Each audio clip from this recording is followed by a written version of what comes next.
शोहर और बीवी के दरमियान झगड़ा फितरी है।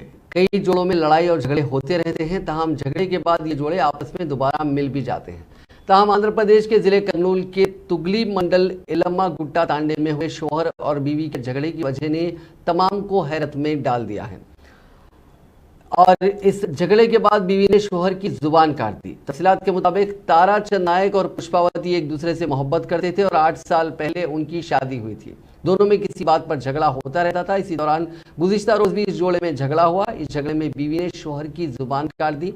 उसे फौरी तौर पर इलाज के लिए सरकारी अस्पताल मुंतकिल किया गया, जहां वो जेर इलाज है। इस वाक़े के सिलसिले में शोहर ने पुलिस से शिकायत करते हुए कहा कि उसकी बीवी ने उसको हलाक करने की कोशिश की। जब पुलिस ने खातून से पूछगछ की तो इस हमले की वजह ने तमाम को हैरतज़दा कर दिया। खातून ने पुलिस से कहा कि उसके शोहर ने उसकी मर्जी के खिलाफ उसका बोसा लेने की कोशिश की, जिस पर उसने अपने शोहर की जुबान काट दी। यह वजह सुनकर पुलिस भी हैरान रह गई। शोहर ताराचंद पुलिस से अपनी बीवी के खिलाफ कार्रवाई का मुतालबा कर रहा है।